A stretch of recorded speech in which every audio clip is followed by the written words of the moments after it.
Summer 2019, Paper 1, Non-Calculator. Let's jump in and go through each question one at a time.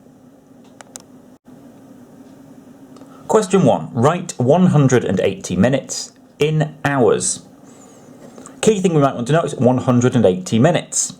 Maybe we want to highlight that. Completely up to you. If you want to use a highlighter or you want to do some underlining, that's absolutely fine. 180 minutes in hours. Well, we know that 1 hour is 60 minutes. So 60 minutes is 1 hour. We want 180. Well, putting another 60 in, that will take us up to 2 hours. And if we put another 60 in to give us the 3 lots for 180 in total, will give us 3 hours. So our answer then is 3 hours. Question 2. Write 0.73 as a percentage. Decimal to percentage, what we're actually doing is we are taking that decimal number, we are timesing it by 100 to turn it into a percentage number. Percentage, remember, percent literally means for 100, out of 100. So we're timesing by 100. What we're actually doing, what we can do is a bit of pattern spotting, and we can just say that the 73 gives us our answer, and it will be 73%. But 0.73 times 100 would be 73 anyway.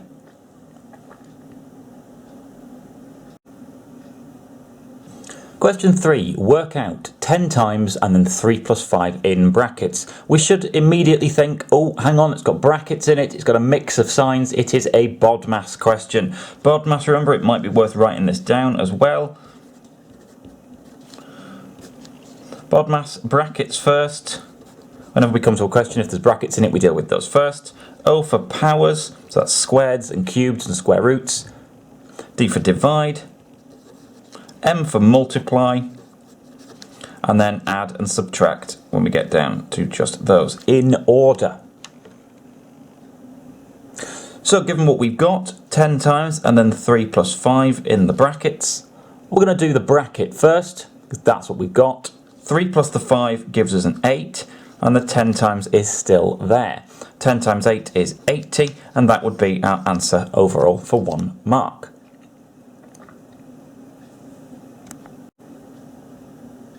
Question 4. Write down a prime number that is between 20 and 30.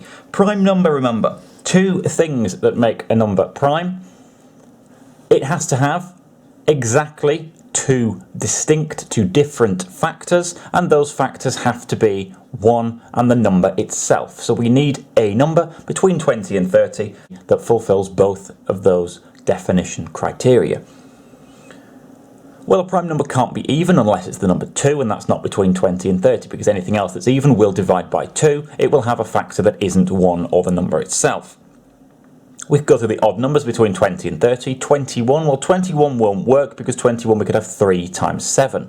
23 would work. So you could have 23 as an answer. We can't have 25 because it has 5 as a factor. We can't have 27 because it has 3 and 9 as factors. But we could have 29. So 23 or 29 will be acceptable answers. We only have to give one of them because the question asks us for a prime number. So either 23 or 29 would get us the mark.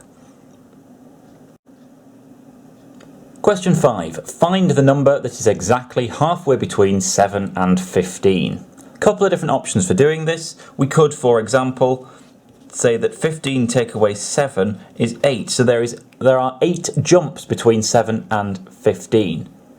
Halfway between them would be half as many jumps.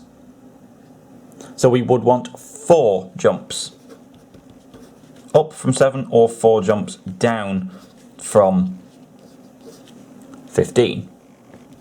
So we either want 7 add those 4 jumps would be 11, or we want 15 take those 4 jumps would also be 11. And either way, our answer for 1 mark is 11. Question 6. Harry is planning a holiday for 4 people for 7 days. Here are the costs for the holiday for each person. Travel, £150. Hotel, £50 for each day. Spending money, £250. Work out the total cost of the holiday for 4 people for 7 days. A couple of things we want to notice in this question. 4 people and 7 days. Key parts of the question. 4 people, 7 days. And the costs are given to us for each person. It's even in bold to make it really clear. Okay. Again, a couple of different ways we could do this. I would suggest a sensible way to do it would be to work out the cost for 1 person and then scale that up for the 4 people. So the total cost for 1 person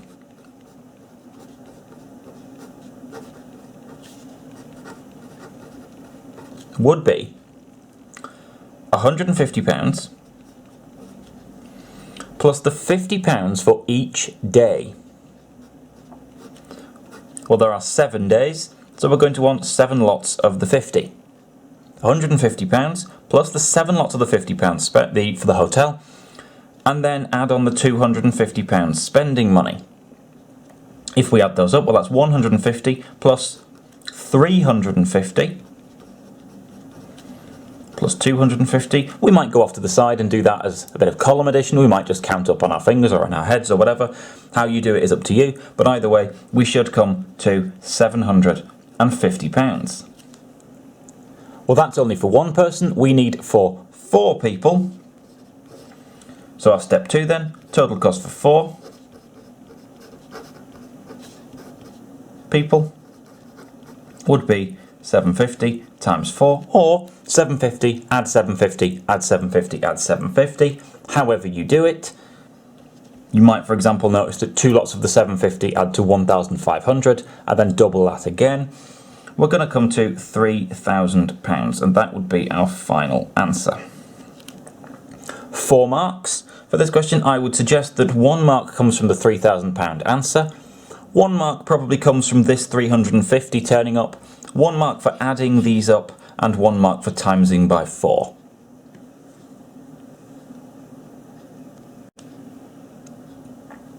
Question 7. In Adam's garden, the flowers are only red or white or yellow or blue. The chart shows the number of red flowers, the number of white flowers, and the number of yellow flowers. And then we have a chart, we have number of flowers, we have colour, we have red, white and yellow shown, and presumably the heights of the lines are the frequencies, the number of flowers. The total number of flowers is 30. And then part A says, work out the number of blue flowers. 2 marks for this, 1 for the answer, 1 coming from some sort of sensible, relevant working out. We need to work out the number of blue flowers. Well, the flowers are either red, yellow, blue, or white. We have information for red, white, and yellow. So let's see what we've got from the chart then. So red, we've got 8, white, we've got 10, and yellow, we've got halfway between 4 and 6, so 5. Yellow, we've got 5. Well, how many flowers is that in total? Well, 8 plus 10 plus 5. Well, 8 plus the 10 is 18, plus the extra 5 is 23. We know that there are 30 flowers in total. The rest of the flowers, to get from 23 to 30, must be blue. So therefore, blue will be 30. Take away the 23 is 7 flowers. And there's our answer for that one. Part B asks us to write down the mode. Now the mode, remember, is the most common, the average that gives us the most common value. So it's the colour of flower that has the most. So it's the colour of flower that's the most common, that has the biggest frequency, the biggest number of them. So red, we've got 8, white, we've got 10, yellow, we've got 5, and blue, we've just found out we've got 7. The highest frequency is the 10, the white. So the mode is white. Notice that the mode is white and not 10, because the mode has to be a piece of information from the data set, not the frequency itself. It's the piece of information, the type, the category with the highest frequency. So we need to write down the white. Question 8. Write the following fractions in order of size. Start with the smallest fraction. Now the problem with this is that they are all different types of fraction. To make them easy to compare, we need them all to be the same type of fraction. So we probably need to rewrite some or all of those fractions so they are all the same type, because we're currently dealing with thirds, quarters, twelfths, and a half there. We need something we can easily scale 3, 4, 12, and 2 up into. Again, there are a lot of choices for this. The one I'm going to choose, the one that I think will be easiest, is actually to use 12. Because if I use 12, I'm not going to have to change this one at all. So I'm going to rewrite each of these fractions so they are now out of 12 instead of what they are out of.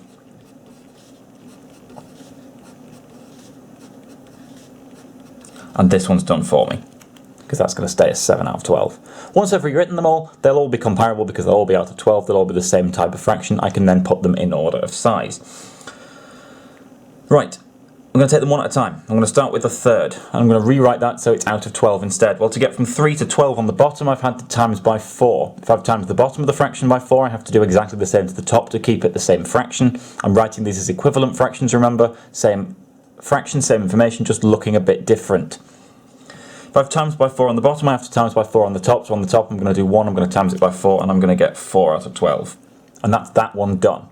I'm going to look at the next one now. I'm going to look at the 3 quarters. I'm going to ask how I've got from 4 to 12. Well, to get from 4 to 12, I've times by 3. Which means I'm going to have to times by 3 on the top. So on the top, I've got 3, I'm timesing it by 3, and I'm getting 9. For the next one, I'm going to go from 1 quarter to 12. I'm going to ask how I've got from 4 to 12. Well, again, I've times by 3, which means I'm going to have to do the same on the top as well. 1 times 3 on the top will give me 3, and 1 quarter is the same as 3 out of 12. 7 out of 12 is done, so we've just got the half to do now. How have I got from 2 to 12 on the bottom? Well, I've timesed by 6. So from the top, we're going to times by 6. 1 times 6 is 6, and I've rewritten the fractions. We're going to look along now and we're going to work out which order we're going to write them in. So we've got 4 out of 12, 9 out of 12, 3 out of 12, 7 out of 12, and 6 out of 12. It should be fairly obvious which one is the smallest there. The smallest one is going to be the 3 out of 12. And that's the one that's going to go in my list first. Except I need to write the following fractions. So I need to make sure I'm using the originals in my list. So the 3 out of 12 is the smallest, but that one is in fact the 1 quarter. So the 1 quarter has to go in my list. The next one will be the 4 out of 12. Well, that's come from a third, so the third is going to be next on my list. Slightly bigger, 6 out of 12. Well, that was a half. And then the 7 out of 12, that was 7 out of 12. And then the final one, the 9 out of 12, which was the 3 quarters, and that must be the biggest. 2 marks for that. So 1 mark for an attempt to make them comparable, something like this, whether they're all right or not. Enough of them need to be right to show you've made a good attempt. 2nd mark for getting this list in the right order. Question 9. Ruth left her home at 9 a.m. and walked to the library. She got to the library at 10:30 a.m. Ruth walked at a speed of 4 miles per hour. Part A, work out the distance Ruth walked. It's a speed question. Then we're going to want to draw a table and then fill in the information we've got. We are given some information about time. We're given the speed. We need to work out a distance. We're given 2 of the pieces of information. We need to work out the 3rd. So we're going to have a look at drawing a table first of all. So we have a row for speed, and then we have a row for Ruth's journey, which I'm going to call Ruth. We need distance, and we need time as well. And remember, the time for the speed is always 1, because speed is defined as the distance covered when the time is 1, in this case 1 hour. We have a speed of 4 miles per hour, so we can put that in. 4 miles covered in 1 hour. We also have Ruth's time. We're not given it directly, but we can work it out from the question. 9 a.m. till 10:30 a.m. that is 1 hour and 30 minutes. We need to give our time in hours, so it will be 1.5 or 1.5 if you prefer. We're not given the distance. In fact, that's what we need to work out. So we need to get from one line to another. Well, we're going to look at the complete pair. We're going to look at the 1 to the 1.5, and to get from 1 to 1.5 we have times by 1.5. If we've done that here, we're also going to need to do that for the distance as well. We're going to need to take our 4, we're going to times it by 1.5. 4 lots of 1.5, well 2 lots of 1.5 would be 3, so 4 lots of 1.5 would be 6. And the distance covered is 6 miles. Ruth got to the library at 10:30 a.m. She stayed in the library for 50 minutes. Then she walked home. Ruth took 1¼ hours to walk home. At what time did Ruth get home? Well, let's take this in stages. So we start with the 10:30 a.m. We need to go 50 minutes on from that. Well, an hour on would be 11:30, so 50 minutes would be 10 minutes before that, so 11:20. Then she walked home, so we're at 11:20. We're going an hour and a quarter. Well, 1 hour on would take us to 12:20. And then we need to add on the quarter of an hour. The quarter of an hour is 15 minutes. So that would take us to 12:35. And we should probably put PM on that to match the style in the question. Question 10, Part A. Solve T plus T plus T equals 12. Solve is our key word there. Think back to those algebra keywords. Solve means we need to work out the value of the letter T. We need to find out what number that T is coding for. But the first thing we might want to do is we might want to simplify this a little bit so that we're just dealing with the one term there. T plus T plus T, we could write that instead as 3T, giving us an overall equation of 3T equals 12. I'm going to start with the T. The very first thing we do to build that equation is and that spits 12 out of the end. To solve the equation we need to reverse it. We need to put the 12 back through our machine. So instead of timesing by 3, we will be dividing by 3 this time.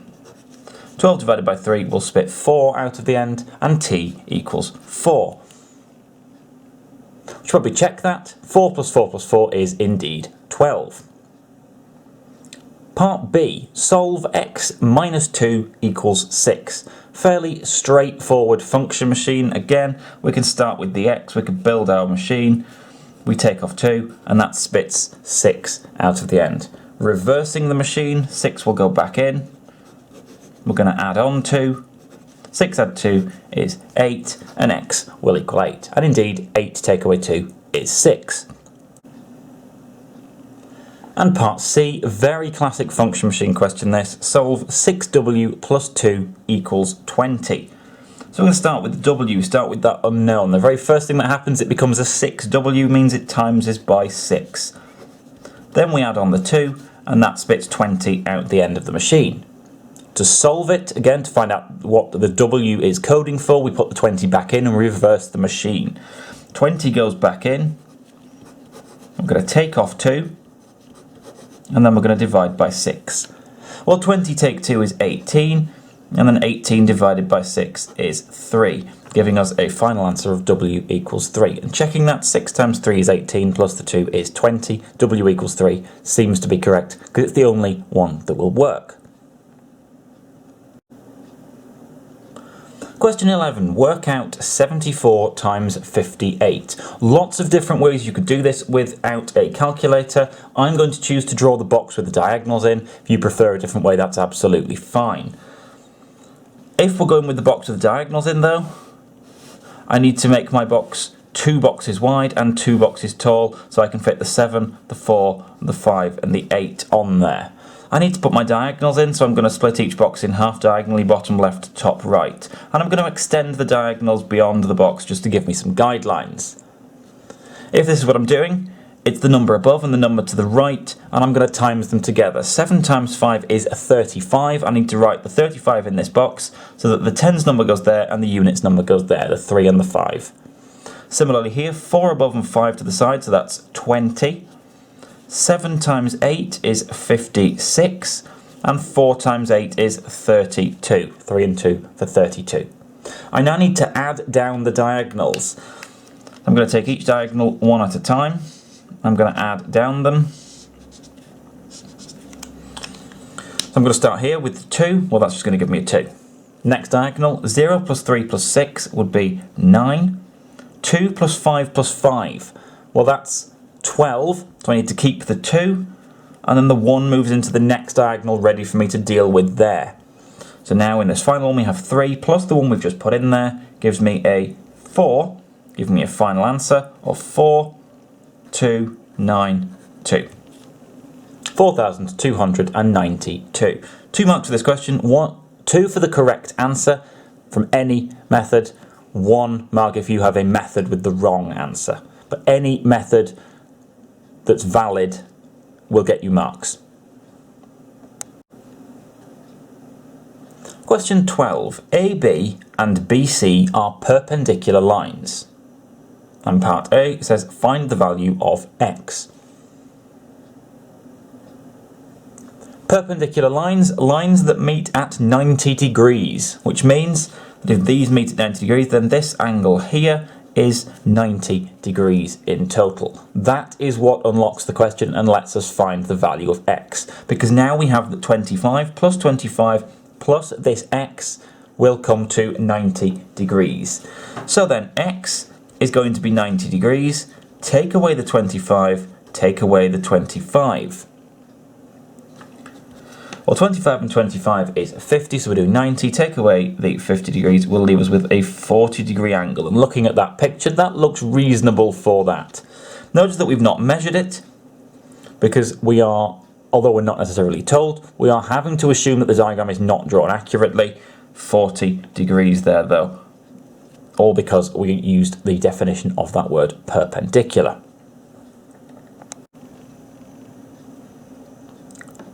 RS and TU are parallel lines. Parallel lines, remember, lines that are moving in the same direction, always the same distance apart, never getting any closer or any further away. PQ is a straight line.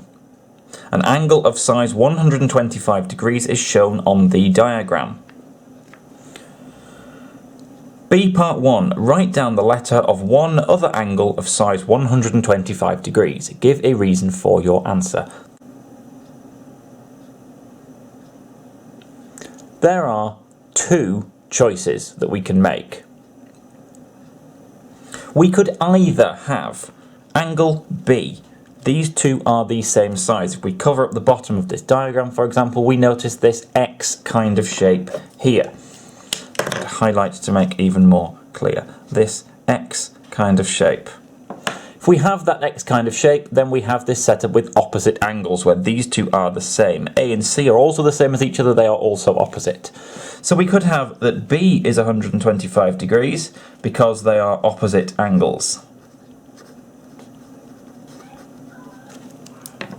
There is another choice we could make, it's slightly harder to spot, but it is there. If I were to highlight this shape, for example,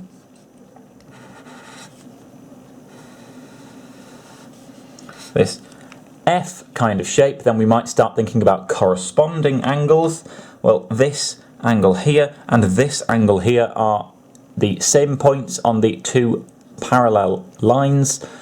So we could also have that D is 125 degrees because they are corresponding angles.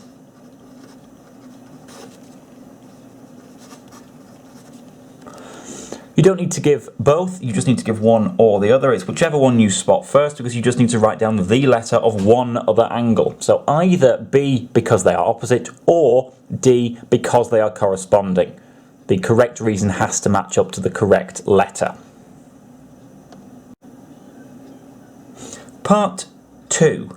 Explain why A plus B plus C equals 235 degrees. Explain as in give some maths and an angle reason. Well, if we look at A, B and C, and this 125 we're given, the 4 angles together, A, B, C and the 125, add to 360 degrees. So there's our first step. 360 minus the 125 would be 235 degrees.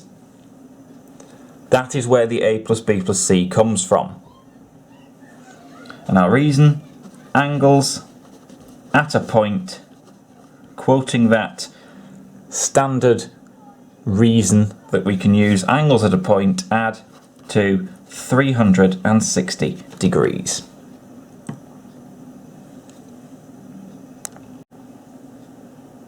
Question 13. The length of a line is X centimetres. write down an expression in terms of x for the length of the line in millimetres. An expression, remember, is a piece of algebra that is not equal to anything. It's just a piece of algebra that sits there on its own. Well, before we look at the algebra, let's just think about this in terms of numbers. If we have, for example, 1 centimetre, that is exactly the same as 10 millimetres. You could remind yourself on your ruler with that. Centimetres, looking between 0 and 1, for example, there are 10 little jumps and they are the millimetres. 1 centimetre is 10 millimetres. We also have 2 centimetres as 20 millimetres, 3 centimetres as 30 millimetres, and so on.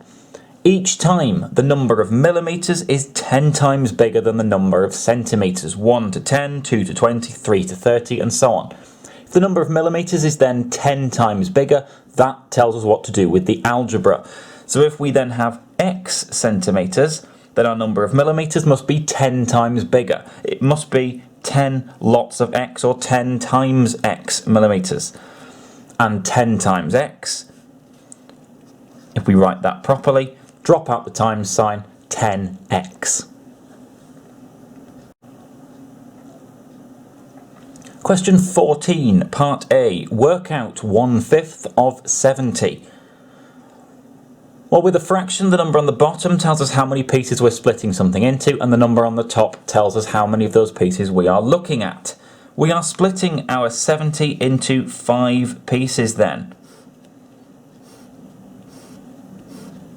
5 equally sized pieces, and we are sharing the 70 across those 5.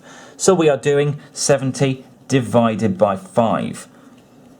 But you could count up in 5s and see how long it takes you to get to 70. You could recognise, say, that 10 5s are 50 and count on from there. You might divide by 10 and notice that 70 divided by 10 is 7. Well, divided by 5, that's half as many things, so each one will be twice as big. Whichever way you do it, 70 divided by 5 would get you 14. 14 in each of those sections. How many of them are we looking at? Well, we just want the 1/5, so we just need to have 14. Fiona has to work out the exact value of 48 divided by a half. She writes 48 divided by a half is 24. Fiona's reason is there are 2 halves in 1, so there will be 24 halves in 48. Explain what is wrong with Fiona's reason. First thing, there is something wrong with Fiona's reason. We are asked to explain what's wrong with it. There is something that's right with it.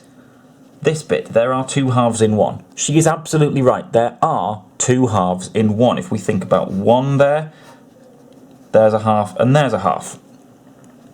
So there are 2 halves in 1.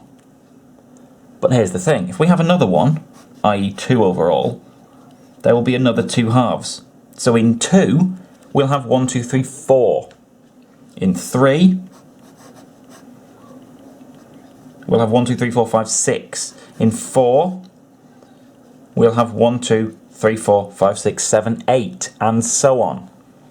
So in fact, there are 2 halves in 1. There are 48 ones in 48. So we need 48 of those ones to get to 48, and each one of those ones has 2 halves in it. So there must be twice as many halves as there are ones. Twice as many halves as there are ones, so there will in fact be 96 halves in 48.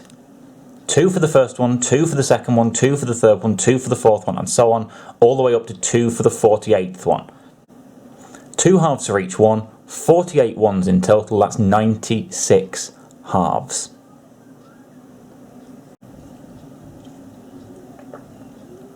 Question 15, part A. Write down the value of that. Now this symbol, remember, is the square root. And the square root says there was a number that we squared, as in a number that we timesed by itself to get the number inside the square root, in this case 64. The square root undoes that. The square root asks what was the number that we squared, what was the number that we times by itself to get 64. Well, with this being a non-calculator paper, you kind of just have to know this. If they're asking you on a calculator paper, the number inside the square root will be what's called a square number. It is a number that has been obtained by squaring one of the standard counting numbers. So you could run through your squares. You could do 1 squared is 1, 2 squared 4, 3 squared, that's 3 times 3 is 9, 4 squared, 4 times 4 is 16, and so on. Or it might be just one that you recognise. You may, for example, recognise that 8 squared, i.e. 8 times 8, is 64, and if that is the case, then the square root of 64 undoes the squaring. Square 8, we get 64. Undoing the squaring, square root of 64 is 8. Part B. Work out the value of this. 5 with a little 3 in the top corner. Hopefully we remember that that is 5 to the power of 3. Now a power takes this base number, in this case 5, and we times it by itself. Not 5 times 3, but 5 times 5 times 5. 5 times 5 is 25, and then times another 5 would be 125. However you want to work that out is up to you. Question 16, part A. Expand, and then 5 and 2m minus 3 inside the bracket. Expand, one of those key algebra phrases coming up again. Expand, as in get rid of the brackets. Now to expand something, we take whatever is on the outside of the bracket and we multiply it by each of the things inside the bracket in turn. So we're going to do 5 times the 2m first of all. Well, 5 times 2m, 5 times 2 is 10, so 5 times the 2m would be 10m. And then we're going to do 5 times the minus 3 in this case, paying attention to that sign. 5 times the minus 3, well 5 times 3 is 15, so 5 times the minus 3 with 1 minus, 1 change of direction, we'll be expecting a positive number, but the 1 change of direction will send us down to the negative side of the number line and give us 8 minus 15. So 10m minus 15. Part B. Factorise 3n plus 12. Well, factorising is the opposite of expanding. If expanding is getting rid of the brackets, then factorising is putting them back in. So we know that there are going to be some brackets in our answers. We need to work out what goes on the outside and we need to work out what goes in the positions in the brackets. There are going to be 2 things in the brackets because we've got 2 terms here. So we could even set ourselves up a blank bracket with a plus sign in the middle. Why plus? Because that is plus. It's very likely that question and answer will have the same symbol involved. So we need to work out what goes on the outside and we need to work out what goes on the 2 spaces inside as well. To do that, what I'm going to do is I'm going to split this in half first of all just to divide them up. I'm going to take each of these terms one at a time and I'm going to break them down into either prime factors or single letters using that tree thing. The tree, which we use for the product of prime factors, we're adapting that to use here as well. I'm going to start with the 3n. I'm going to split that first of all into 3 and n. 3 is a prime number, so I'm going to circle it because that's that branch finished. N is a letter on its own. I'm going to circle that because that's that branch finished. And underneath, 3n breaks down to 3 times n. For the second term, we've got this plus 12. Well, I'm going to break that down first of all into, let's say, 4 and 3. 3 is a prime number, so again I'm going to circle that. That's that branch finished. 4 is not, because that will break down into 2 and 2, both of which are prime, and that's those branches finished as well. So underneath, 12 breaks down into 2 times 2 times 3. I now need to look at those 2 breakdowns and I need to see what is common to both. Well, turning up in both is a 3. 3 is common to both, so 3 is going to go on the outside. Not 3 times 3, not 2 times 3, but just 3, because 3 is what's in both of those things. Left over from the first one is going to go in this first position in the bracket. Left over from the first one is just the n. Left over from the second one, we are left over with a 2 times 2, which is 4, and that's going to go in the second part of the bracket. 2 checks we want to do when we've got to this point. First of all, does it expand back to the original? Well, 3 times n is 3n and 3 times 4 is 12, so that seems to work. And second of all, is there anything that those 2 things in the bracket have in common? N and 4, they have no factors in common that we could pull out. We've pulled everything out that we can, and the number on the outside of the bracket is as big as it can be. So we have factorised our question. Question 17. Stuart throws a biased coin 10 times. He gets 7 tails. Maxine throws the same coin 50 times. She gets 30 tails. Prasha is going to throw the coin once. Part 1.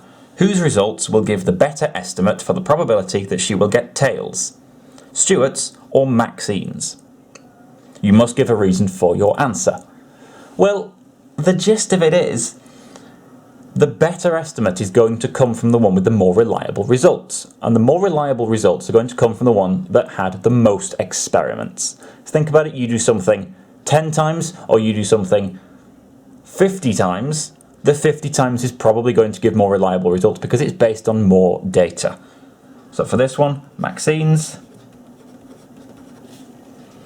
as more experiments. Done. It's not necessarily the fact that she got more tails that makes it better, it's the fact that she did more experiments. So her data is going to be more useful, more reliable. Part 2. Use Stuart's and Maxine's results to work out an estimate for the probability that Prasha will get tails. So we need to combine the results. Well, this is easier than it seems. Because first thing, well, to find any probability, we need to know two things for the fraction. We need to know on the bottom how many total outcomes were possible, how many things happened. And on the top, we need to know how many of them are what we are looking at. So we just need to combine the data. So on the bottom, we need the total number of, well, in this case, coin tosses. Total number of throws. Well, that would be 10 plus 50 is 60. 60 coin tosses in total. 10 from Stuart, 50 from Maxine. Total number of tails obtained. Well, that's 7 from Stuart. And 30 from Maxine is 37. So then the probability would be total number of tails over the total throws. That's how many possible things could happen in total, which would be 37 out of 60. Question 18. The diagram shows a rectangular garden path. So it's 600 centimetres across the bottom, 120 centimetres up the side. Wasim is going to cover the path with paving stones. Each paving stone is a square of side 30 centimetres. Each paving stone costs £2.50. Wasim has £220 to spend on paving stones. Show that he has enough money to buy all the paving stones he needs. Okay. This is the first of these kind of problem type questions that we've come across. So we're going to need to think about the direction that we're going in. What information we're going to need to solve this problem. And if we can work out what information we'll need, then we can work out how we're going to obtain it. Think about these problems as if it was a real life thing. Show that he has enough money to buy all the paving stones he needs. Well, to show that he has enough money, you need to show that the total cost of the paving stones is less than the £220. To show that the total cost is less than 220, we need to work out the actual total cost of the paving stones. We have the cost of one paving stone, because each paving stone costs £2.50. To work out the total cost then, we need to know how many paving stones we need. So we need to know how many paving stones will fit into this rectangular garden path. And that's what we need to do. And there's a couple of different ways we could do this. We could start thinking about the areas, or we could just count how many we'll need in total. We could do it as a bit of counting, which is probably easier. First of all, think about the 600 centimetre edge. 600 centimetre edge. Each paving stone is a square of side 30 centimetres. How many 30 centimetre squares will fit along that 600 centimetres? Well, that's 30 into 600 would be 20. So we need 20 along the edge.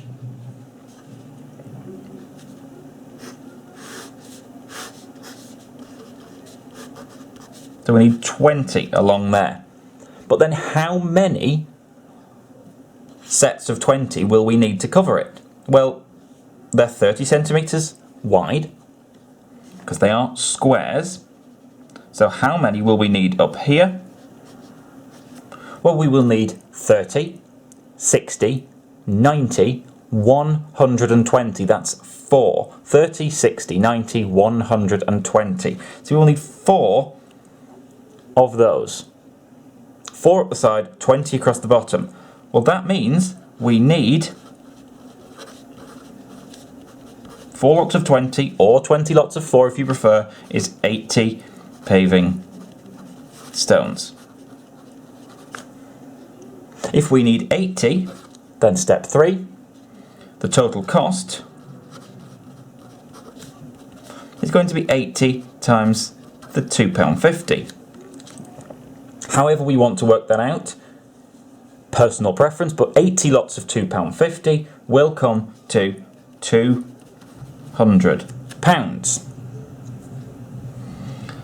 So then our final thing is to say that that is less than £220, therefore has enough money. 4 marks for this question. If we get to this point and we have the £200 and the £220, then we will get all 4 marks. £200 with a conclusion that that is less than 220, 4 marks. Otherwise, there is probably a mark coming from either the 20 or the 4, some attempt to work out how many paving slabs. Second mark coming from the 80, getting that there are 80 paving slabs. The third mark from the timesing by £2.50 in an attempt to find the cost. And then, of course, the fourth mark coming from the £200 and the conclusion that that is less than 220. Question 19, part A. Work out 2/3 minus 1/5. Now, whenever we're dealing with fractions and we are adding or taking away, we can only do the addition or the subtraction when the two fractions are the same type. These two fractions are different types. This one is in thirds, this one is in fifths. So we need to rewrite the fractions first. We need to rewrite them so that they are out of the same number. Our choice of number, well, there's several we can choose from. We just need to choose a sensible thing that we can easily turn 3 and 5 into, i.e. we need something that's in the 3 times table and the 5 times table. There are lots of different choices. The most obvious one would probably be 15.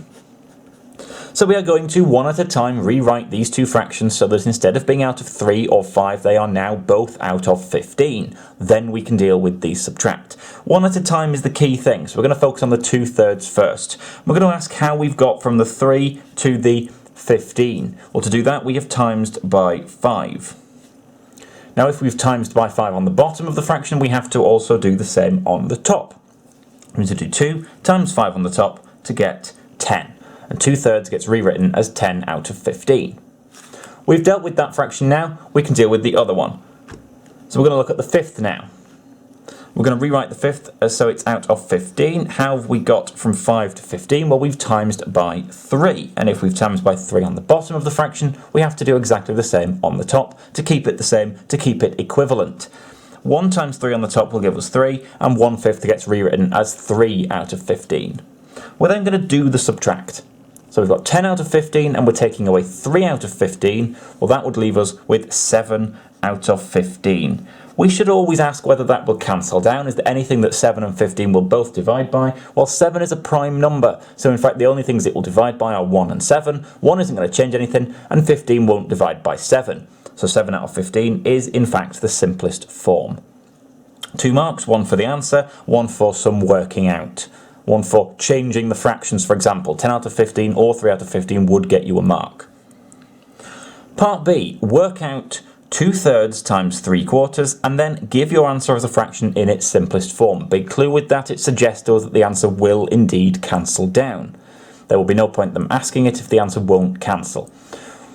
We only need to change the fractions like this when we're adding and subtracting. If we are timesing or dividing, we need to do other things. So when we are timesing fractions, we simply have to do the 2 top numbers times together to give us the top number of the answer, the 2 bottom numbers times together to give us the bottom number of the answer. So on the top,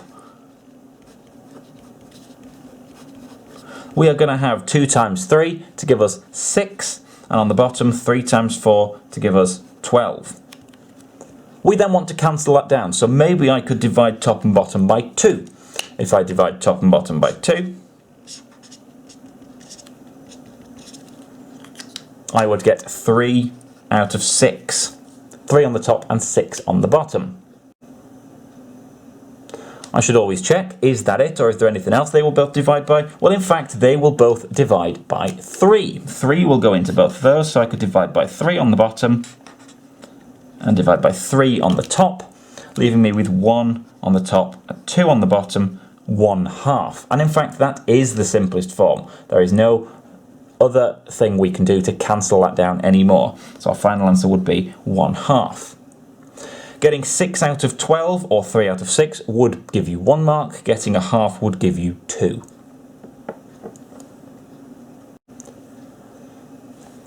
Question 20, and this is a weird one.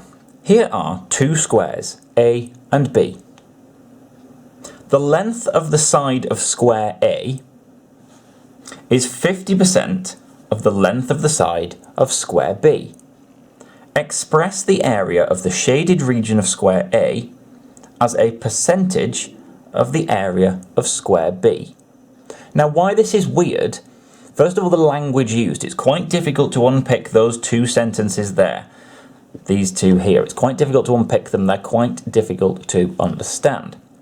Second thing is that, yes, we're asked to find a percentage, one thing as a percentage of something else, but we're not actually given any numbers to deal with. So we have to do this all with some weird kind of working out what it would be. Okay. First thing then. It's worth noticing that the shaded area, because we're talking about the shaded region all the way through. So it's worth noticing, first of all, that the shaded area is half of area A, as in half the area of this. We can see that because just looking at that diagram, if it's a square and there is a diagonal, the shaded triangle there is half the total area, so it's worth noticing that. Okay, second thing that's worth noticing then. The length of the side of square A, that's this one here, is 50% of the length of the side of square B. That's this one here.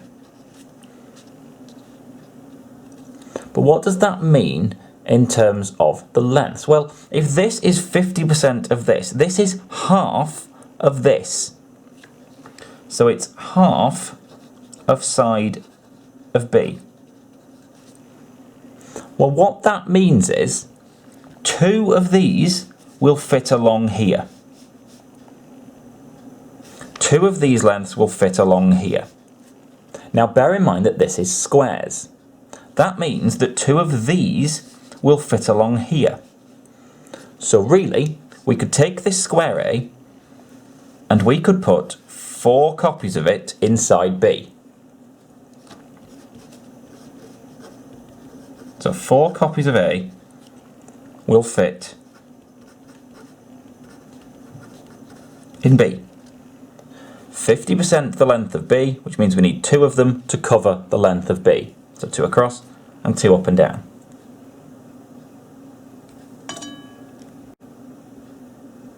Next step then. If this is an A, then I could split all of these in half to give us what we've got here. So there are 1, 2, 3, 4, 5, 6, 7, 8 little triangles. 8 triangles because there's 4 square A's. So 4 of these square A's will fit in B, which means that 8 of these triangles will fit in B. And I could shade one of them in, because that there is the shaded region. That is the shaded region here, and copied onto this diagram here. These other ones, I'm not going to shade them in, but I do need all of the pieces to be the same. Why? Because now I can say that there are 1, 2, 3, 4, 5, 6, 7, 8 pieces, 8 equally sized pieces in B, and one of them is shaded. So that means the shaded area is 1/8 of B. Because there it is, that shaded area. 4 of the squares A will fit into the square B, and the shaded area is half of one of those squares. So 8 of the shaded areas will fit in B, which means one shaded area is 1/8 of B. But I needed to express the shaded region of A as a percentage of the area of square B, not as a fraction. I've written it as a fraction. I've said it's 1/8 of it, but I need it as a percentage. So all I need to do now for my step 4 is express 1/8 as a percentage. Well, a couple of different ways of doing that.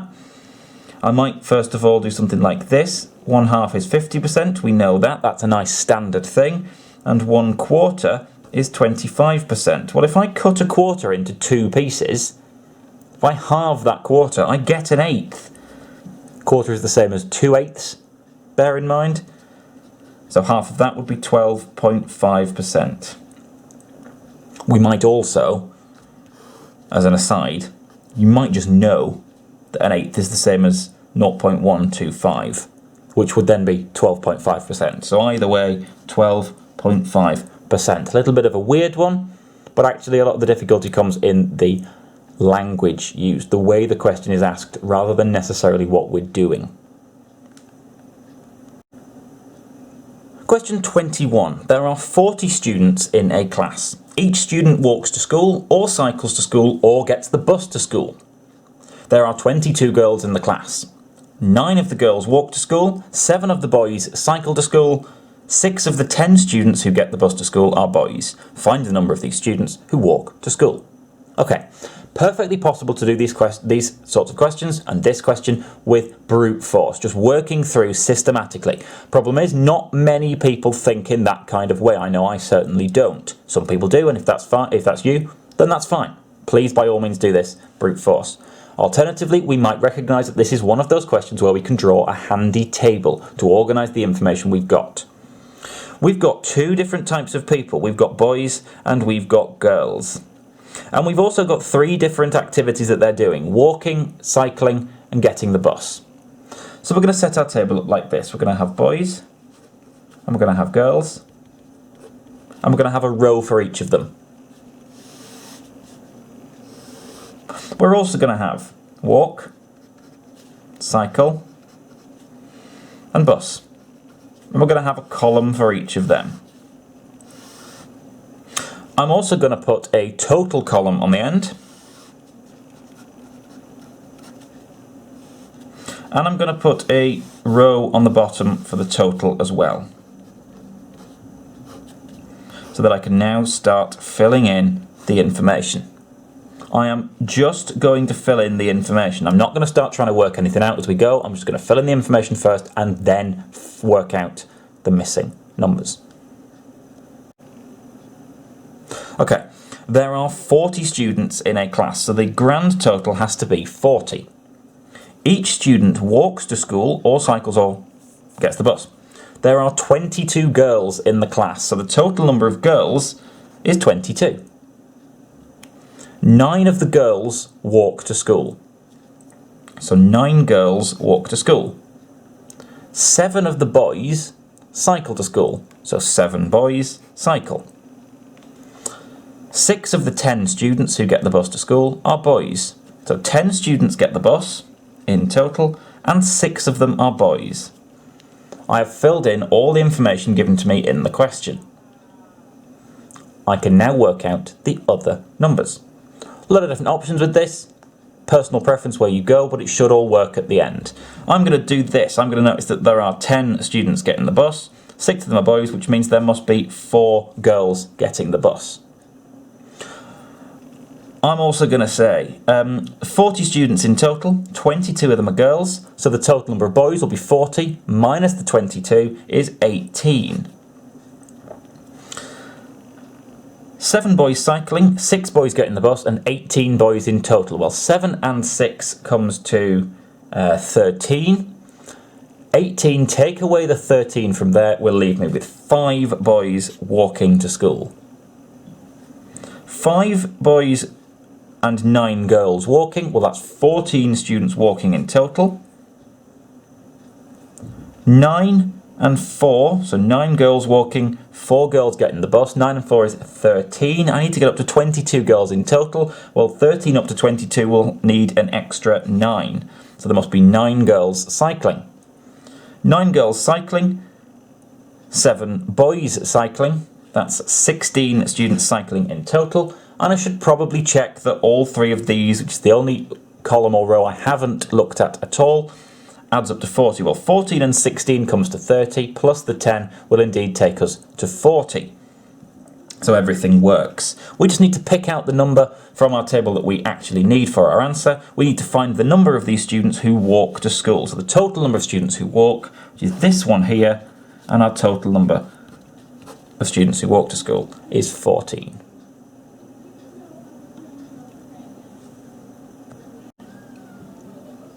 Question 22. There are only blue cubes, red cubes and yellow cubes in a box. The table shows the probability of taking at random a blue cube from the box. The probability of blue is given as 0.2. Notice that it's a decimal this time. We're giving our probabilities as decimals in this question rather than as fractions, but that's perfectly fine because of course fractions can always be rewritten as decimals. The number of red cubes in the box is the same as the number of yellow cubes in the box. Complete the table. Okay, so we know something about the probabilities of blue, red and yellow. We know if they are the only possible options that the probabilities of those 3 possible options must add up to 1.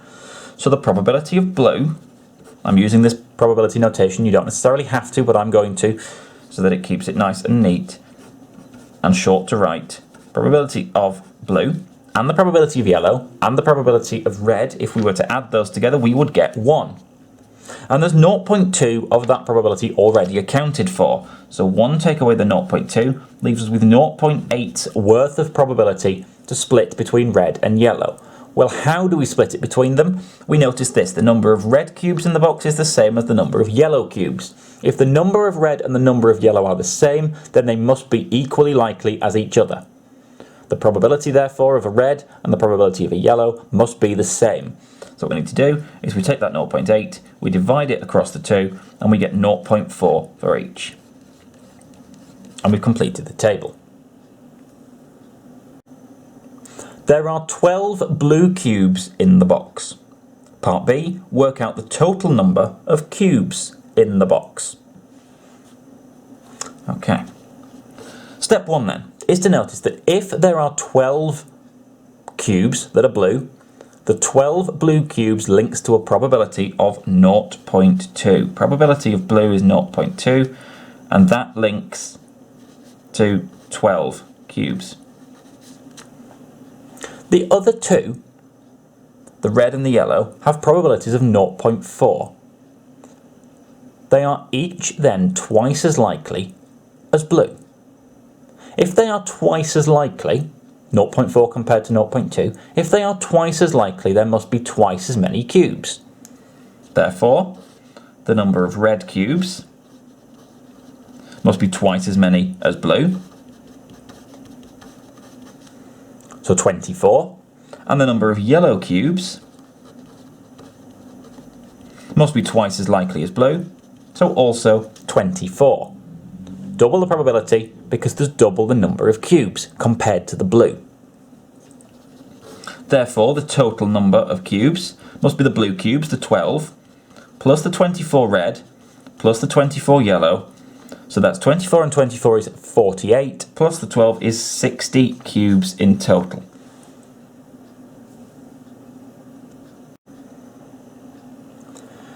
Dion needs 50 grams of sugar to make 15 biscuits. She also needs 3 times as much flour as sugar, 2 times as much butter as sugar. Dion is going to make 60 biscuits. Work out the amount of flour she needs.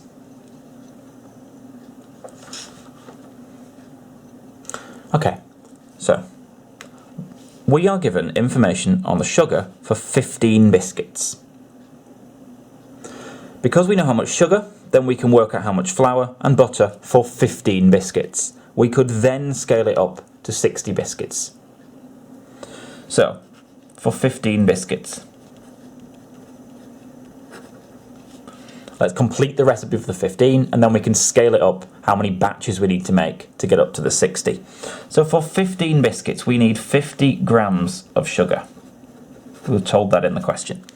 We need 3 times as much flour. So we need 3 times 50 is 150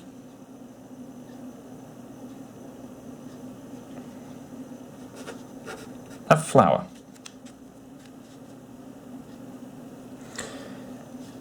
To get to 60 biscuits,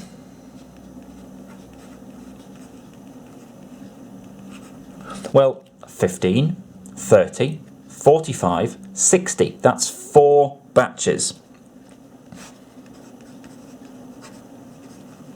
Means we need 4 lots of 150 grams, i.e. 600 grams.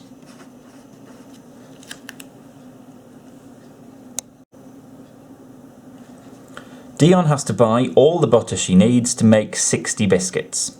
She buys the butter in 250 gram packs. How many packs of butter does Dion need to buy? Well, to know how many packs she needs to buy, we need to know how much butter she needs. So let's go again. For 15 biscuits, 50 grams of sugar, 2 times as much butter as sugar. So she needs 2 times the 50 grams is 100 grams of butter. For 60 biscuits, once again, 4 batches, is 4 times 100 grams is 400 grams. 400 grams of butter, and she buys it in 250 gram packs. So 250, 500, we've got enough. So we need 2 packs of butter.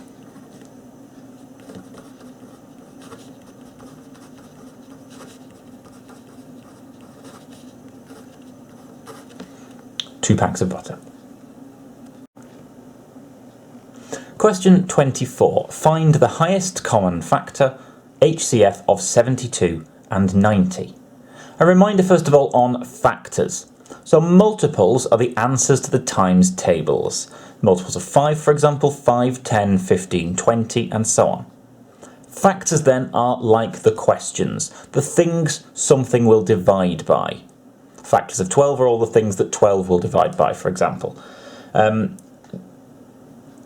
You could also think of it as the times tables that something is an answer in. Finding the highest common factor of 2 numbers, the easiest and probably the quickest way to do it would be to just list the factors of one, list the factors of the other, and then find the biggest number that turns up in both lists. Remember, when we're listing factors, we're going to make our list, and to make sure that we've hit everything in the list, we're going to work from both ends of the list in towards the middle. When we hit that middle point and there are no more factors left, or in fact there are no more counting numbers left, we know we've got the full list of factors. So we're going to do the 72 first, and we're always going to start with our extremes of factors. We're going to start with the smallest, we're going to start with 1, and on the other end of the list we're going to have the 72. And we could even pair those up with a line if we wish. Next number up from 1 is 2. 2 is a factor. We know it's a factor because 72 is an even number. We need to work out how many 2's there are in 72. Well, half of 72 is 36, so there must be 36 2's. And 2 and 36 are a factor pair. Next number up is 3. If 3 is a factor, we can put it on the list. If it isn't, we move on. Or we could count up in 3's, or we could start from something that we know is definitely a factor. 23's are 60. 63, 66, 69, 72. We've counted 4 extra ones on, we've hit 72, so 3 must be a factor. And 4 on from 20 is 24, so 3 and 24 are a pair. Next number up from 3 is 4. Let's check 4. Well, if 2 and 36 are a pair, then we must have 4 being a factor with 18. 5. 5 can't be a factor. 70 would be, 75 would be. 5 cannot be a factor of 72. 6. Well, we might just need to do some counting with 6, but 6 is with 12, because 6 12s are 72. 7. Well, 70 would be a multiple of 7. 72 cannot be, so 7 cannot be a factor of 72. 8. Yes, 8 can go on, and in fact, 8 9s. They're a pair. We've met in the middle. There are no more numbers to work with. So 1, 2, 3, 4, 6, 8, 9, 12, 18, 24, 36, 72 is the full list of factors of 72. We're going to do the same for the 90 now. We're going to write all of the factors of 90, and we're going to work in towards the middle. So 1 and 90 at either end. 1 and the 90 have to be a factor pair. 2. 2 will work, and 45. 3. Well, yes, 3 into 9 will go, so 3 will go into 90. So 3 and 30. 3 30s make 90. 4. Well, 2 and 45, so it would have to be 4 and 22 and a half, which doesn't work. Our factors can only be whole numbers. 5 then. Well, yes, 5 would work. We could count up in 5s, and we'd find that there were 18 of them in 90. 5 and 18.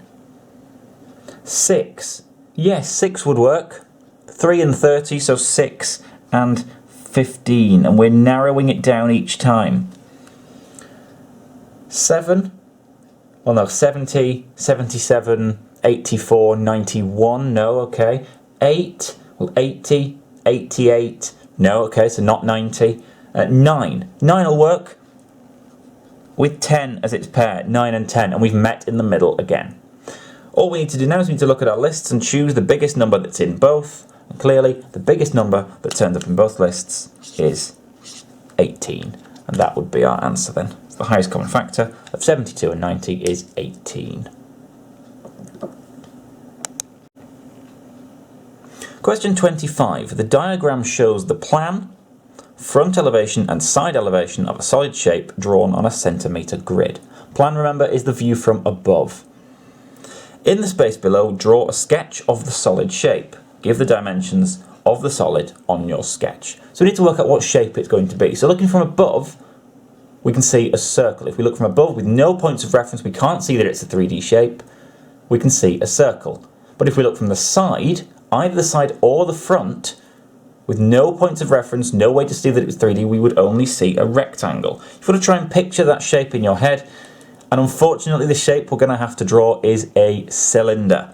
It's quite difficult to sketch it, but keyword there is sketch. It doesn't need to be amazing, but it does need to be clear that you've attempted to draw a cylinder. So like a kind of oval on the top, a couple of straight lines coming down. You could even use a ruler for that bit if you wish. And then a curve at the bottom. If you're in any doubt at all, what you might want to do is you might want to write cylinder next to it. If you write the word cylinder, you've really clearly shown that you're trying to draw a cylinder. If your drawing is a little bit rubbish, you might cover yourself with the word cylinder. That's the first part. That's the first mark obtained. The second mark we need to get by filling in the dimensions of the solid on your sketch. Dimension is just a fancy word for the measurements. So we need to mark something like, for example, this. We might mark, say, should do that in pencil really. We might mark, say, the diameter on there. Well, the diameter according to this is 1, 2, 3, 4 centimetres. It's a centimetre grid, so we might mark 4 centimetres on the diameter there. We want to mark the height as well, because for a cylinder the height and the diameter are the key. The height will be 1, 2, 3, 4, 5 centimetres in height. We could, as an alternative to marking the diameter, mark the radius instead. As long as your radius runs from the middle of the circle to the outside and is 2 centimetres, that would also be fine. But the diameter is perfectly acceptable and is easy to read from the centimetre grid above. Question 26. Shape A can be transformed to shape B by a reflection in the x-axis, followed by a translation CD. Find the value of C and the value of D.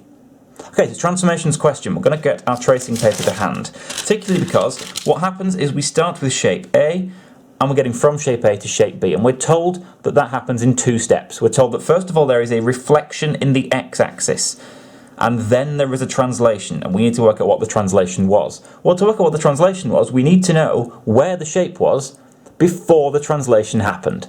So we need to do the reflection. So reflection in the x-axis. For a reflection, what we're going to do, remember, we're going to trace our shape. There we go. And we're also going to trace the mirror line.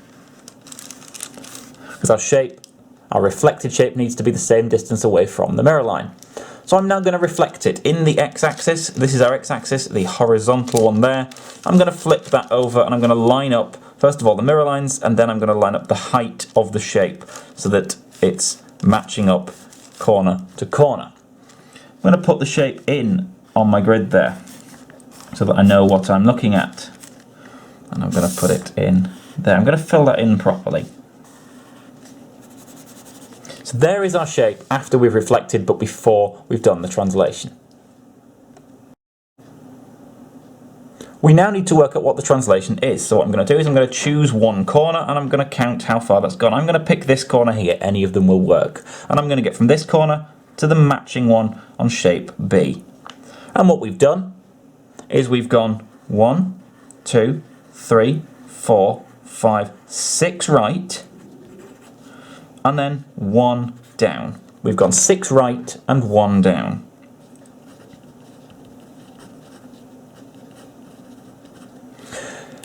Now what we need to do is we need to put that into vector format. Now with a vector, the number on the top tells us the left and right movement, the number on the bottom tells us the up and down movement. So the number on the top is going to have to show 6 right. Now we've gone to the right. With a vector, the number on the top, if it's a positive number, we're moving up the number line, we're moving in the positive direction. If we're moving down the number line, which we are, we've gone from here down to here. We've moved down the number line, so we need a negative direction. So the number on the top of the vector is going to be a -6. On the bottom, the number on the bottom of the vector tells us how far up or down we're moving. Positive numbers for moving up, negative numbers for moving down. We've moved 1 down, so we need a -1 on the bottom, which means that C is -6 and D is -1. Question 27. A shop sells packs of black pens, packs of red pens, and packs of green pens. There are 2 pens in each pack of black pens, 5 pens in each pack of red pens, 6 pens in each pack of green pens. On Monday, number of packs of black pens sold, to number of packs of red pens sold, to number of packs of green pens sold, as a ratio note, is 7 to 3 to 4. A total of 212 pens were sold. Work out the number of green pens sold.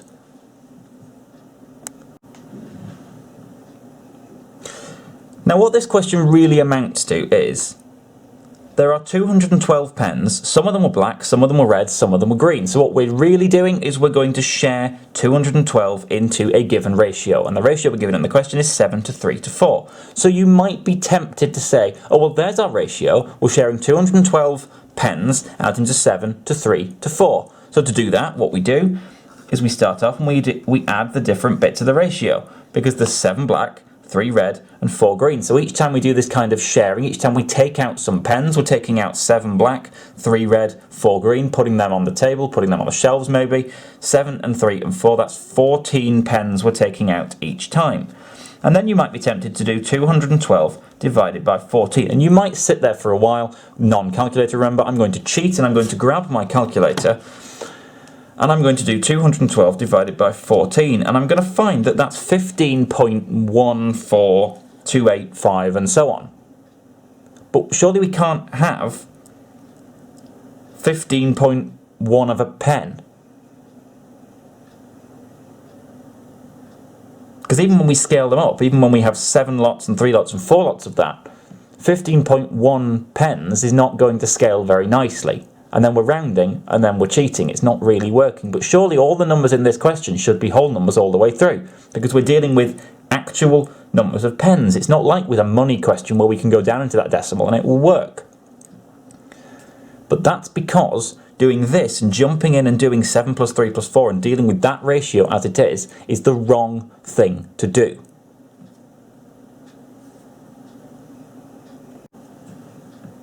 But why is that the wrong thing to do? Well, because of a very subtle distinction in the wording of the question. A total of 212 pens were sold. But what is the ratio giving us information about? Not pens, but number of packs of pen. We have information in the ratio about the number of packs of pen, and we have information about the total of the pens.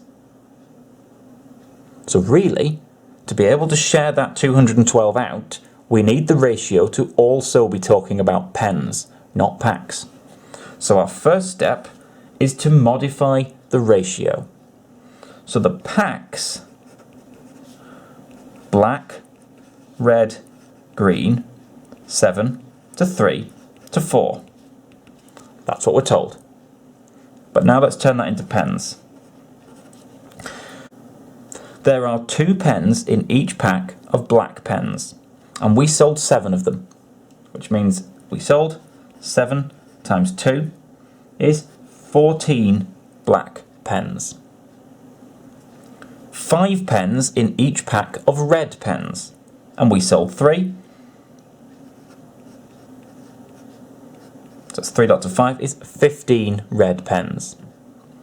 6 pens in each pack of green pen, and we sold 4 packs, so that's 4 lots of 6 is 24 green pens, and our ratio now for the number of pens is 14 to 15 to 24.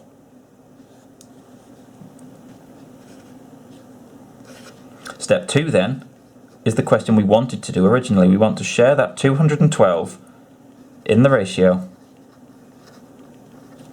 14 to 15 to 24. And to do that, what we're doing is we're taking some pens out. We're taking out 14 black pens, 15 red pens, 24 green pens, and we're going to keep doing that until all of the pens have been accounted for.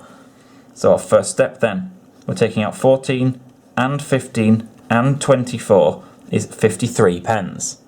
We grab a handful of 53 pens, 14 black, 15 red, 24 green. We put them to one side. We grab another handful, 53 pens in the same assortment, put them to one side. We grab another handful of 53 pens and keep going until all of the pens have been accounted for. How many times can we do that? Well, 212 divided by 53. Turns out we can do that 4 times. Which means that 4 times we take 14 black pens out. So the black pens, 4 times we take out 14 black pens. From the big pile is 56 black pens. For red, 4 times we're going to have 15 red pens. So that's 60 red pens. And for green, 4 times, 24 pens will be 96 green pens. We should probably check that. 56 plus 60 plus 96. Do they add up to 212? Well, 96, 60 and 56, if we add them up off to the side maybe, they do indeed add up to 212.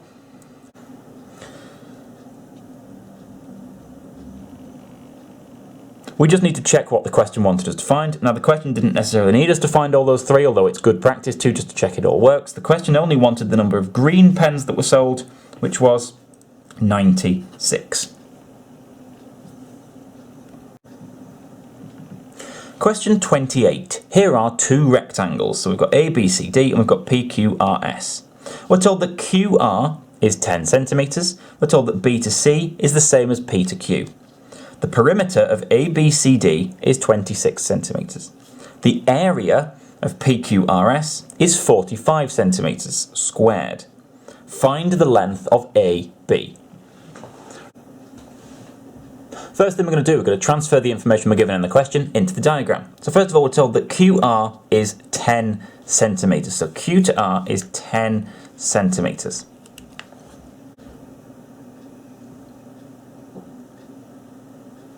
We're told that the perimeter of ABCD is 26. Well, we can't do anything with that really until we know some of the sides of ABCD. We're ultimately looking for AB. Well, that's going to help us, but we don't have any information about the sides in ABCD. So we're going to have to start with this one over here. The area of PQRS is 45 centimeters squared. To find the area of a rectangle, the area of PQRS is going to be this length here, PQ, times this length here, QR. Those two different dimensions that we need to multiply together. So it's going to be PQ times 10, and that's going to give us 45. Why 45? Because that's what we're told here. What number do we need to times by 10 to get 45? Well, 4.5 centimeters. It is absolutely okay for that number to be a decimal. It is 4.5 because 4.5 times 10 is 45.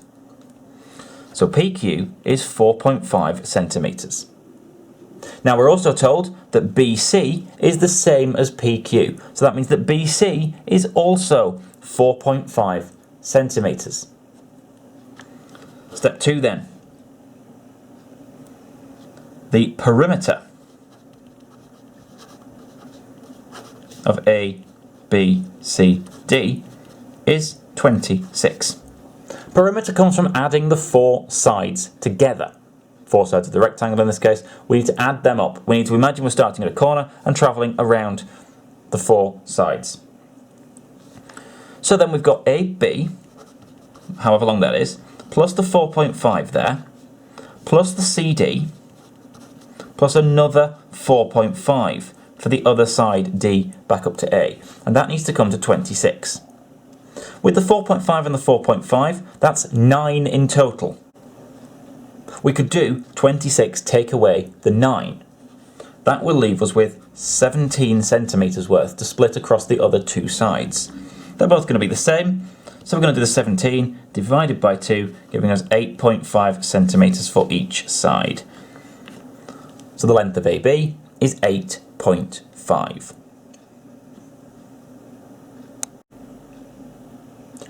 Final question, question 29. Here is the graph of y equals x squared minus 2x minus 3. It's given to us here. We've got this standard quadratic shape, this U shape, bowl shape, whatever you want to call it, achieved by having that x squared quadratic term in the graph equation. Part A tells us to write down the coordinates of the turning point on the graph of y equals x squared minus 2x minus 3. Now, what's a turning point, you might rightly ask? Well, a perfectly reasonable question, because there's no reason for you to actually know the meaning of the term turning point. It's one that's been thrown in. But we could probably have a look at the graph and see if we could work it out. Turning point, perhaps the name is an obvious one. Perhaps it's called a turning point because there is some sort of turn there. The only place on this graph, on this curve, where there is some sort of turn is here. Here the graph is moving kind of downwards and then it's moving upwards. Downward slope, upward slope. So the turning point is the point at which the slopes change. So it is in fact here. There is the turning point. So if we give the coordinates of that, 1 across on the x, down to minus 4 on the y. So the turning point will be 1 minus 4. Why would you be expected to know that? I don't know, to be honest, but you could probably work it out from the name. Part B, use the graph to find the roots of the equation x squared minus 2x minus 3 equals 0. Now this is interesting, and this is the interesting word there, roots. Roots is just a fancy way of asking for solutions. Use the graph to find the solutions of the equation x squared minus 2x minus 3 equals 0. Now think about solving quadratics. When we solve quadratics, they first of all have to be equal to 0. Well, this one is. Then what we did is we factorised them into the two brackets. We put them into the two brackets. And then we used those two brackets to work out two possible values of x. And we talked at the time about how the two possible values corresponded to the graph. what we've done, here the graph is equal to y. We are now looking at where the graph is equal to 0 on the y. 0 on the y is here. So where the graph is equal to y is this point here and this point here. When the values of y, or when the value of y is 0, the value of x is either -1 or 3.